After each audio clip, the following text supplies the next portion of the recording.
Hello, darkness, my old friend. Hello, galera! Ah, meu Danoninho Ice! Danoninho Ice era massa, velho. Danoninho Ice era massa, propaganda. Né? Eu cheguei, eu tomava muito nas minhas férias. Propaganda do... É só colocar palitinho, colocar congelador e tá pronto seu E aí vencedor. era simplesmente um moleque que parecia um esquimó de verdade, sendo taxado como um esquimó e falando errado, tá ligado? Falando, tá pronto, Acho que hoje em dia não pode passar.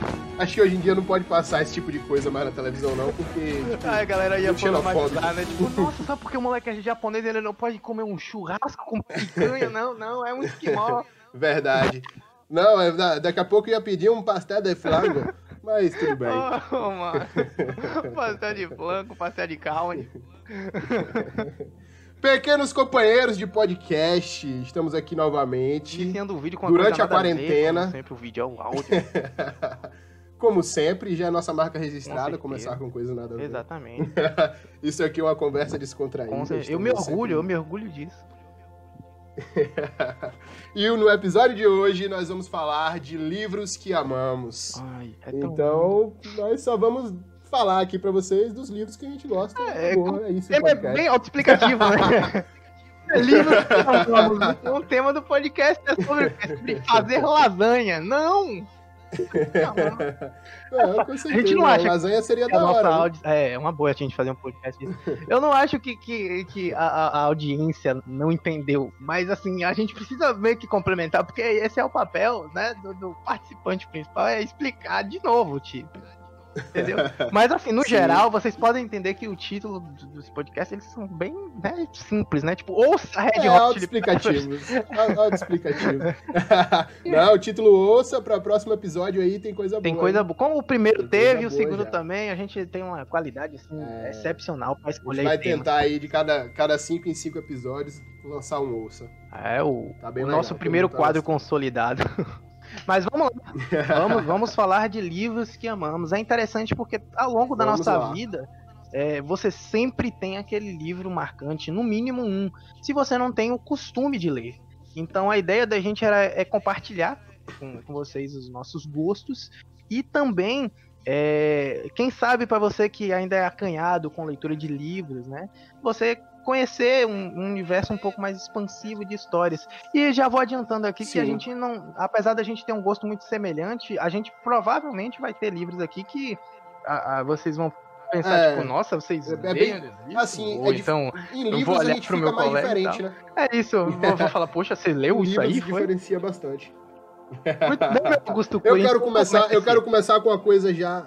Quero começar com uma coisa que pouca gente conhece. Certo. Eu quero começar com o Ciclo da Herança. Eu nem sei se tu conhece. Eu já vi, sim, já vi. Já ouviu falar? Você assistiu aquele filme Eragon, né? Sim. Você assistiu? Muito legal, ali era pra ser uma trilogia. Era pra ser uma trilogia baseada no Ciclo da Herança. Agora, eu não lembro o nome do autor. O Christopher Paolini. Nossa, parece um nome de pessoa que fabrica palmito, não sei porquê. Só por causa do Paulinho? Talvez.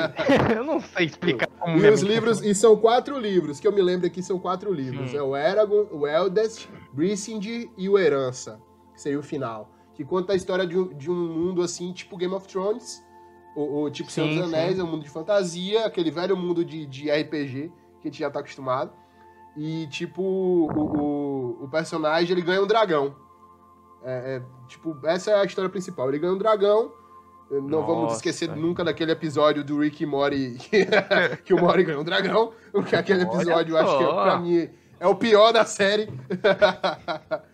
Mas tá aí minha recomendação. O Ciclo da Herança, pra mim, me marcou bastante. Eu acho que... Tem até bastante tempo que eu não leio. Eu acho que esse tipo de livro mais clássico, né, que inspira muitas séries como o próprio Senhor dos Anéis, né, e esse tipo de série assim, sim, né, Terra-média, por assim dizer, né, é interessante, é muito, muito cativante, é uma coisa assim mais, como que a gente pode dizer, estratégia, né, uma pitadinha de magia e tal. Senhor dos Anéis, que pra quem não sabe, não começa no Senhor dos Anéis, então tem primeiro o Silmarillion, depois o Hobbit, E depois vem Senhor dos Anéis, que é uma trilogia. E tava programado para ter mais livros, mas infelizmente o Tolkien morreu, o filho do Tolkien morreu, e aí não tem mais ninguém que continue a história. O Silmarillion, pra mim, é meu livro favorito. É meu livro favorito. Já li umas 4 vezes. Caramba. É meu livro favorito. Caramba. Conta a história do universo. O Tolkien começa o universo dele do zero. Do total branco. Da inexistência. Isso é uma marca impressionante. Ele meio que cria o universo do zero, né? É uma coisa...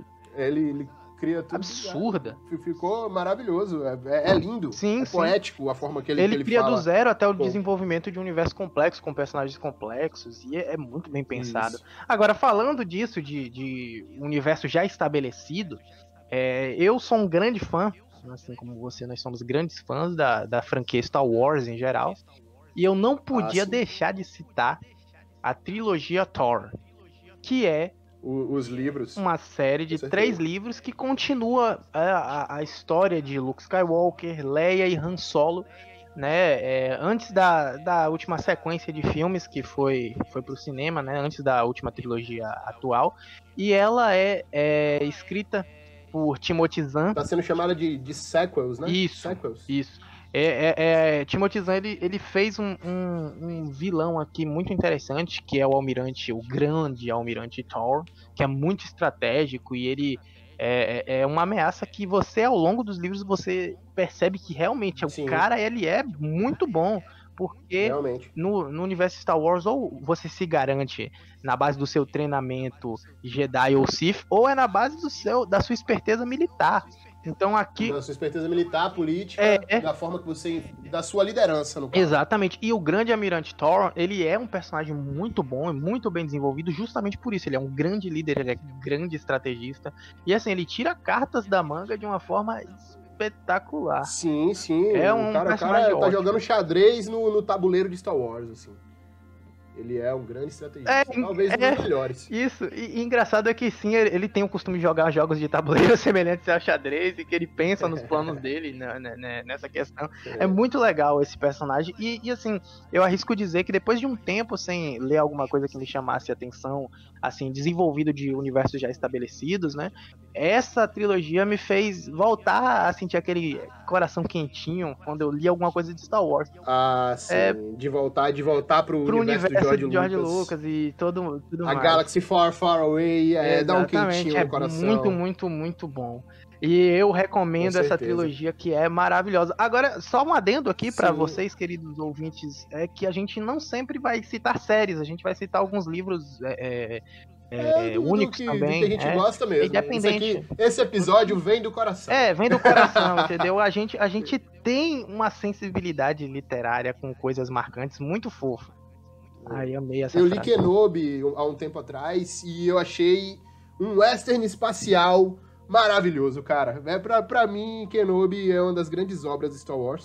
E eu espero que vire série mesmo e que eles adaptem da forma que foi o Mandaloriano. Sim. Mas, velho, Kenobi tá muito divertido e quem não leu ainda, quem gosta de Star Wars, eu recomendo que leia. Olha, eu vou te falar, Kenobi. Mesmo quem não gosta de Star Wars, que gosta de western, western é aquele tem aquele estilo... palavras, né, que resumem por que essa série é boa, que é Obi-Wan Kenobi. É isso. Tem Kenobi. Realmente. Brother, tem Kenobi. É a mesma coisa de uma série escrito Batman. Tem o Batman. Cara, por favor, alguém faça um filme Star Wars pelo ponto de vista do Kenobi, por favor. Eu não aguento mais acompanhar a Padawan. Vamos lembrar que a galera tá começando a querer escrever as coisas pelo ponto de vista de outros personagens. E agora a gente podia aproveitar para fazer isso com uma obra literária boa, que é o próprio Kenobi, né? Dá para desenvolver. E com o ator, o Evan McGregor, por favor, retorne ao papel. Maravilhoso. Evan McGregor, ouve nós. Ele é um cara marcante demais. Você olha pra cara dele e você pensa que ele é aquele cara que ele ajudaria o pessoal no sopão beneficente. Sei lá, ele é muito simpático. Hello there. General Kenobi. Ai, que saudade.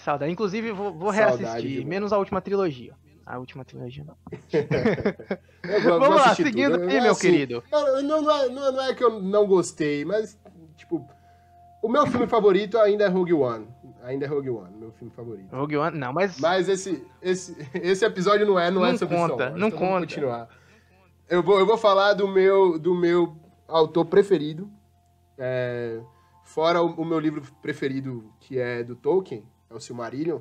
Uhum. Mas o meu autor preferido é o Neil Gaiman, porque, tipo, depois que eu li Sandman, eu comecei a procurar os trabalhos do cara e, pelo amor de Deus, A Roda da Eternidade, Deuses Americanos, a própria mitologia nórdica, são livros, assim, imersivos. Com certeza. Que, se você prestar um pouco de atenção, parece que tá tudo no mesmo universo.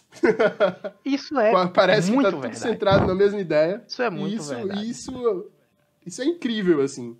Nenhum livro tem nada a ver com o outro e tem tudo a ver ao mesmo tempo. É uma mente. O cara é sensacional. Tanto que, assim, de muitos gostos que a gente compartilha, outro que é bom salientar é que o meu escritor favorito também é Neil Gaiman.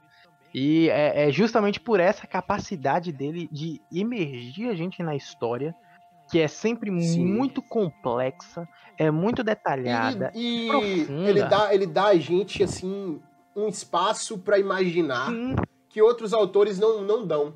Por exemplo, eu nem ia citar aqui Game of Thrones e o George R. R. Martin, mas o George R. R. Martin, ele não deixa muito espaço para você... Tem espaço para você formular teoria, mas você visualiza ali perfeitamente o que ele quer que você visualize. Claro. O Neil Gaiman, por exemplo, ele deixa subjetivo o que vai visualizar a cena e você monta o seu cenário. É tanto que quando eu te falo alguma cena, alguma coisa do livro, algum trecho do livro, tipo, tu imagina de uma forma totalmente diferente da minha, entendeu? Cada leitor vai ver isso de uma forma diferente. Não é só teoria, assim. Isso é bem verdade mesmo. Forma de ver a falta de espaço, por assim dizer, não é uma carência do autor. Na verdade, é ele ser muito completo para criar o universo de uma forma de escrita muito precisa, é um ponto muito positivo. Mas ainda melhor é quando você tem um universo que ele é muito completo e mesmo assim você tem espaço para conseguir imaginar.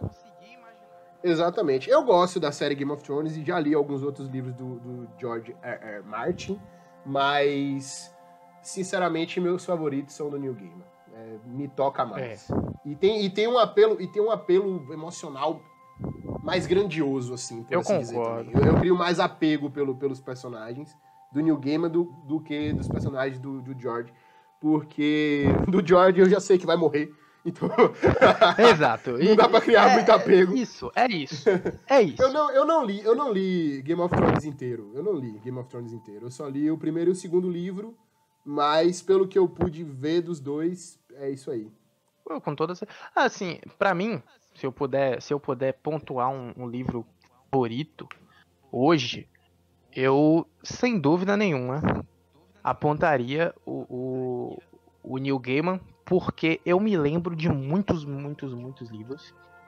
Isso não é uma oportunidade que eu tô tendo pra me gabar de ler, porque pra mim ler é meramente um privilégio. Quem se gaba de ler, cara? Quem se gaba de ler? Não é? É meramente um privilégio. E assim, a mesma coisa você se gabar de comer. Não, eu comi 20 cachorro-quentes. 100 cachorro-quentes em 3 minutos. Uau! Não, parabéns, cara. Mas de muitas obras boas que eu li, poucas conseguem me remeter tão bem e eu consigo lembrar tanto. E me causou um mix de emoção tão forte quanto O Oceano no Fim do Caminho, que foi o primeiro livro de Neil Gaiman que eu li. Eu li no meu ensino médio e eu achei espetacular. Eu achei espetacular. Qual foi o primeiro que você O Oceano no Fim do Caminho. É espetacular. Não, esse aí eu não li ainda. Esse é um livro muito simples em relação aos outros, que depois que eu comecei a ler mitologia nórdica, deuses americanos e entre os outros, né, Sandman, você vê que desses outros livros, o Oceano no Fim do Caminho é o mais simples de todos, por assim dizer, porque não é um grande universo complexo desenvolvido. Ele como a gente já falou, ele abre um leque de possibilidades, mas apesar de ser um universo que pode ser complexo e extenso, ali ele se centra em alguns personagens-chave. Tem muita fantasia e muito bem feito, um suspense. E aquele livro ele me deixava muito. Eu tô enfatizando isso porque eu tô falando sério. O livro foi muito forte. Não, esse episódio vem do coração. Vem do coração demais. Esse episódio vem ele me deixava tenso, entendeu? Aquele livro que me deixava tenso, com medo, tipo, quando eu vi alguém abrir a porta, eu falei, meu Deus, eu vou morrer. Meu Deus, aquele livro era ótimo. E assim, depois eu tive a sorte de descobrir que Neil trabalhou com a DC, com a Marvel, com quadrinhos, e que tinha a obra Sandman. Nos selos mais adultos, no Vértigo, exatamente. Teremos, inclusive, ele deu início para outra... adultos. Mas o cara é espetacular, meu amigo. E aí, o Oceano no Fim do Caminho é uma história que é, assim, dependendo do seu ponto de vista, depois que você conhece o autor, você vê que ela não é a mais complexa dele. Mas é um livro muito bom mesmo. E pra mim é o meu livro favorito de todos, justamente porque eu nunca me esqueço, exato. Eu nunca me esqueço da história. E eu nunca me envolvi tanto. Geralmente os primeiros livros que a gente lê sempre ficam marcados, né? Tipo, a primeira trilogia que eu li foi o Sherlock Holmes clássico. Então eu tenho muito apego ainda pelo Sherlock Holmes. E também aqueles livros do Dan Brown, que na década de 2000 ali a 2010, era o top, era Dan Brown. Todo mundo tinha lido o Código da Vinci, todo mundo tinha lido Fortaleza Digital. Sim. Lembrando que a gente não acha que eles são ruins. Não, o Dan Brown é bom. O Dan Brown é bom. Eu gosto da história do Dan Brown. Eu sou fãzaço. Inclusive, recomendo aqui, forte, o Fortaleza Digital, o Código da Vinci, o Inferno. Ponto de Impacto. Esqueci o Ponto de Impacto. Ponto de Impacto. Ponto de Impacto. Inclusive, recebi de presente do meu melhor amigo. E eu tenho aqui esse livro de estima até hoje e eu sou fãzaço dessa história aqui. Vamos lembrar que Dan Brown não é brincadeira, o cara tem uma mente muito legal. É bem divertida. Sim, pra códigos e puzzles é bem legal pra quem gosta de... Pra mim que gostava de Sherlock Holmes, por isso que eu referenciei logo o Dan Brown. Que é meio um Sherlock Holmes dos símbolos. Isso, exato. O engraçado do Dan Brown é que as histórias fazem a gente quebrar um pouquinho a cabeça e querer investigar e tal, mas o que eu acho diferencial pra poder dizer, nossa, por que vocês podem dizer com tanta pompa que vocês têm um autor favorito? É que o Neil Gaiman, ele consegue me fazer ler um livro e pensar na vida e na realidade quando eu leio uma obra dele. Sim, exatamente. Eu fico pensando, nossa, esse cara... Você não fica preso na obra dele. Não, mas você não pensa, né? Nossa, como seria se eu tivesse que encontrar um código na Mona Lisa? Não, eu não tô nem aí, eu nem gosto daquele quadro. Sim, o Dan Brown olha e fala, olha este oceano onde agora esta entidade paira para repousar. Ele significa a vida, a existência, o nosso psique. O que ele quer dizer com isso? É um órfão? Eu não sei, o Neil Gaiman é muito louco.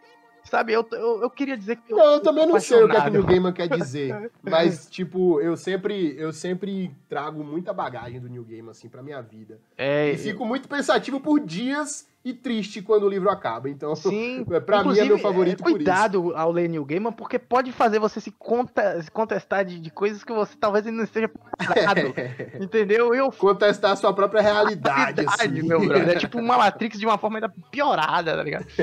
Mas aí, ó, sabe o livro que eu quero recomendar? Pode falar. Um livro, sim, pode terminar a sua linha de raciocínio. Não, mas seguindo essa linha de raciocínio, a gente tem poucos livros que conseguem me deixar assim, como o Neil Gaiman ele faz, mas existem sim exceções que são os livros assim presentes numa série não tão famosa, que é a série de livros do Jack Farrell.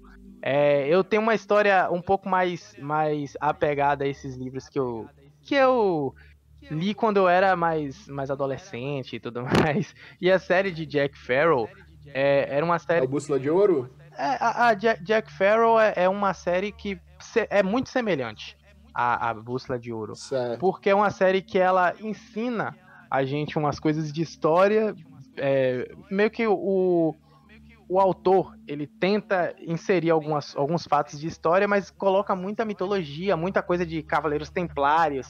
E Jack Farrell era um livro que o que eu li, o primeiro que eu li foi A Serpente Emplumada, que se eu não me engano é o terceiro da coleção de 5 livros.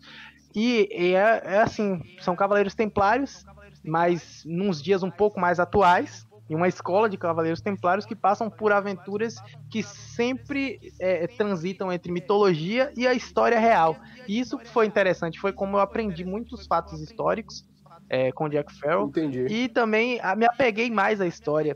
E também comecei a desenvolver um gosto mais por mitologias em geral, porque eu pensava assim, nossa, que interessante aqui, olha, a mitologia asteca e maia. Certo, né, que quando você tem 15 anos, você vê que a mitologia maia e asteca era sacrifício de gente, coração e tudo mais, mas eu achava interessante como a galera imaginava, nossa, um tigre muito forte, uma serpente com plumas, e os nomes das entidades como Tezcatlipoca, eu achava da hora ler esse tipo de coisa, mano.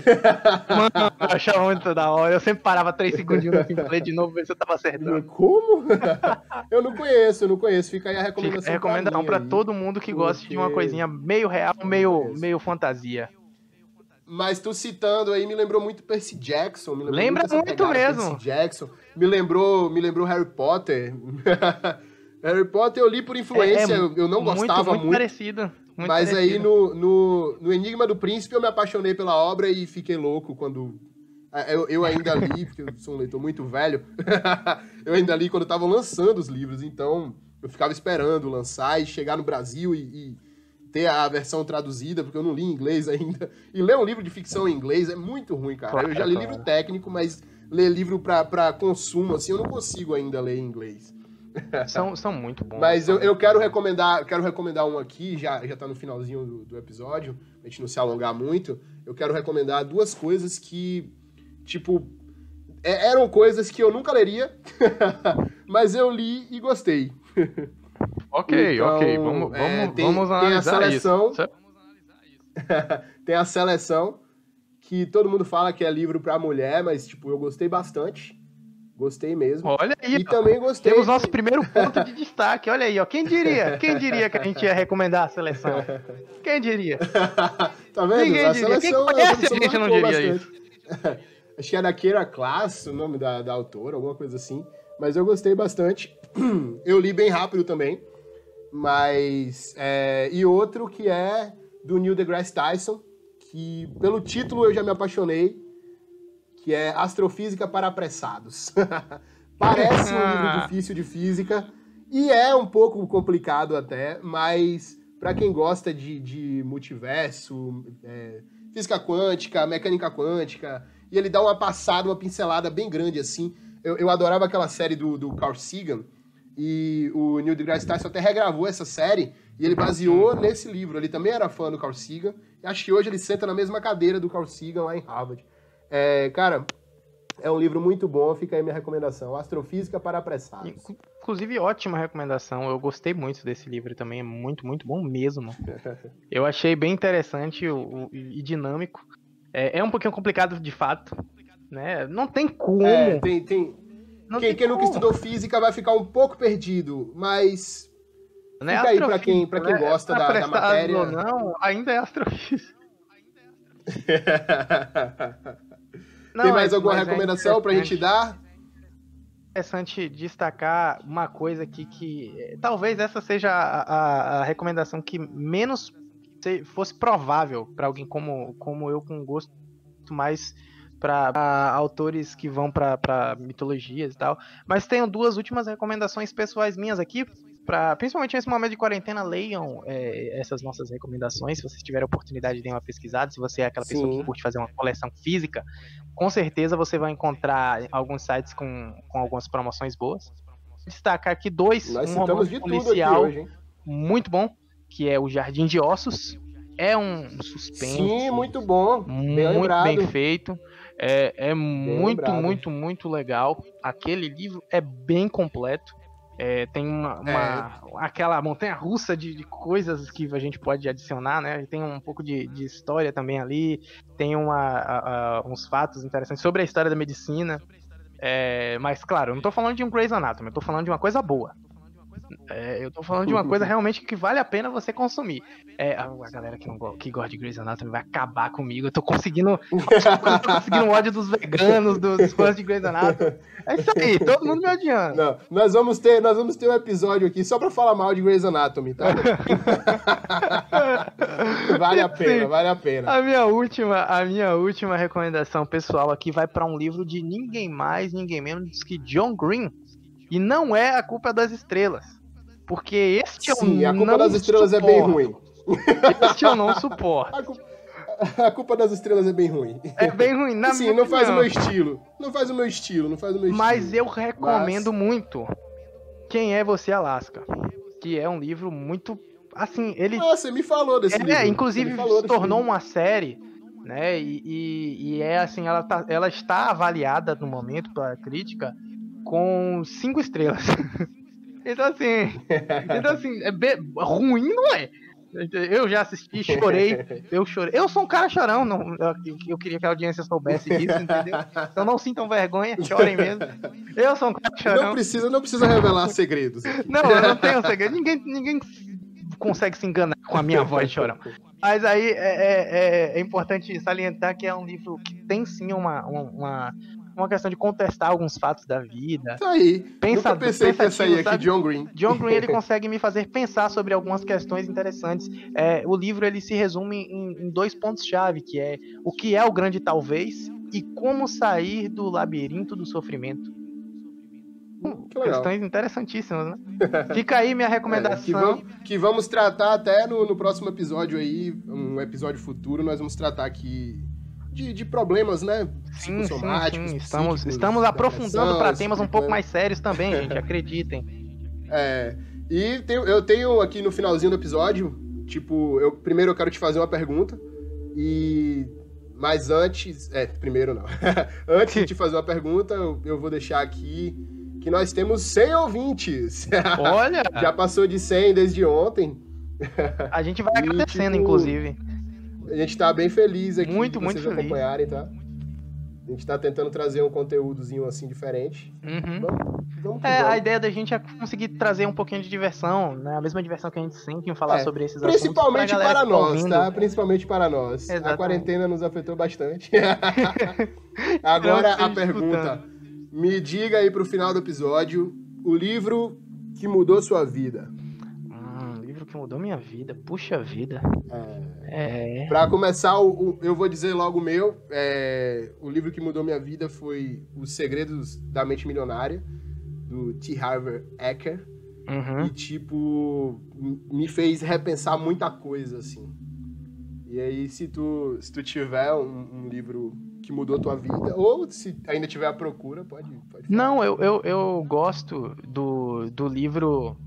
De vários livros que tenham um contexto assim mais com algumas mensagens interessantes, mas eu posso dizer pra você que tem sim alguns livros que mudaram minha vida. Talvez o que eu mais lembro agora, que eu consegui absorver muita coisa pro meu dia a dia, foi A Arte da Guerra. Me ensinou muito sobre liderança e dia a dia. Sun Tzu, né, cara? Sun Tzu é um livro, que todos os grandes, os maiores homens da Terra já leram, então... Sim. Com certeza ia ser bom. Assim, o interessante do livro, não só por ser baseado em fatos reais, é a quantidade de lições que Sun Tzu ele consegue aplicar no campo de batalha, que a gente pode colocar no nosso dia a dia, velho. E não só no nosso dia a dia, como também no campo do nosso trabalho, né? Como empreendedor, como administrador. E é interessante demais ver essa visão do Sun Tzu. Uma coisa interessante é que eu li esse livro mais ou menos umas 12 vezes, porque eu era... E assim, aí fala, nossa, é fã mesmo, o livro mudou a vida dele mesmo, né? Mas... Não, é porque é um livro difícil, né, cara? Isso tem que ler muitas vezes. Realmente. Realmente. O livro, ele tem algumas questões que é abordada que eu não conseguia entender no começo, e depois de um tempo porque tem que passar por umas coisas na vida, né? Porque eu comecei a ler eu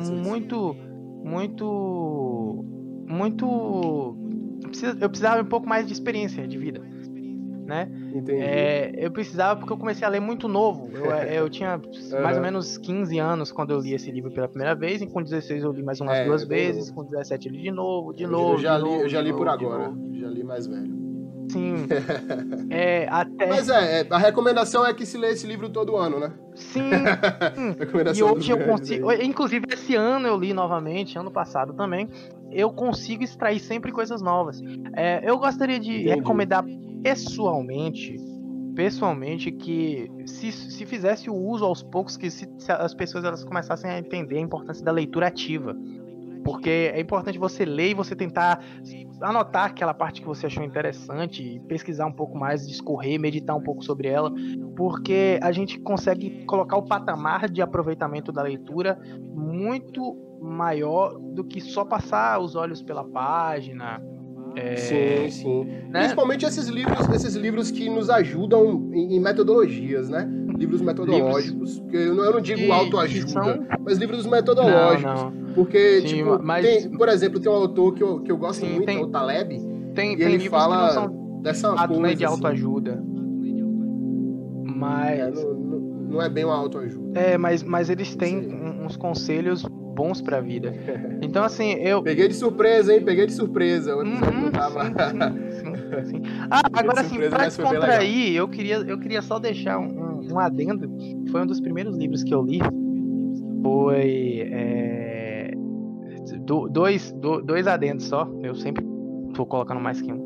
Mas o adendo pra... Fica à vontade, cara. Um livro, assim, que ele traz algumas mensagens de reflexão, mas não tantas, assim. É o livro As Crônicas Marcianas. Era um livro muito, muito maluquinho, assim, mas tinha umas crônicas muito bem escritas. E eu tenho que admitir que me prendeu bastante. E por fim eu queria deixar um divertido que dá uma sensação de nostalgia, de Ziraldo, que é a Vovó Maluquinha.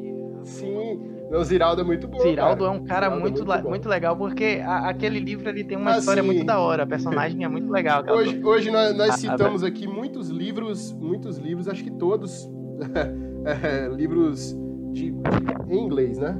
Que foram traduzidos para o português. Sim. Então a gente vai deixar para um próximo episódio aí a gente falar de livros brasileiros, porque a gente também tem muita coisa boa no Brasil. Tem, sim. Só que, sinceramente, esse episódio foi gravado assim sem um script, porque a gente queria falar do coração da gente, né? Que leitura realmente é um negócio do coração. Sim, a gente pensou muito nisso. E para você que não tem ainda o hábito de ler, né? Sim, para você que não tem o hábito de ler, cara, você tá perdendo muito, porque tem muita coisa boa aí, muita coisa boa. E a gente não tá falando... Um filme nunca traz o que um livro traz, uma palestra nunca vai trazer tudo que um livro diz. Isso mesmo. Então, se você quer extrair o verdadeiro conhecimento, leia.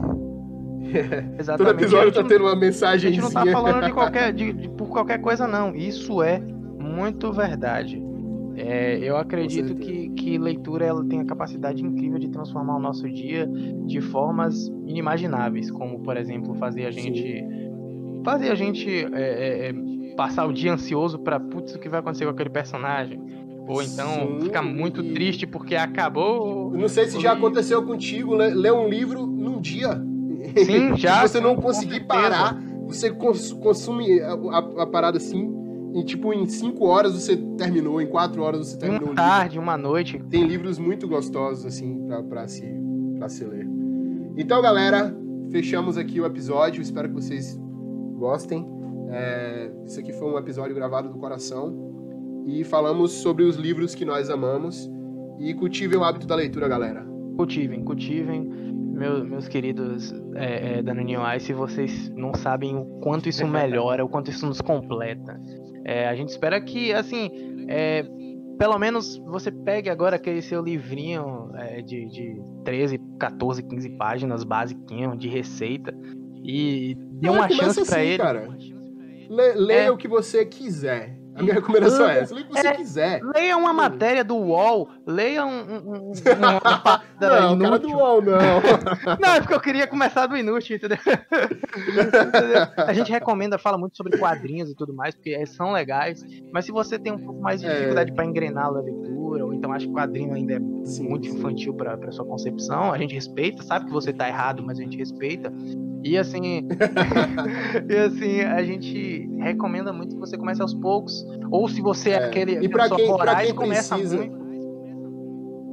Sim. E pra quem precisa de um estímulo visual, muitos desses livros que a gente citou têm HQs. Sim. Pra quem não sabe, um HQ é tipo uma história em quadrinhos, mas é baseada num livro, num romance, numa novel. Uhum. E aí você tem, chama-se realmente isso, graphic novels, que vai lançar imagens para você não se perder no livro. É um bom começo.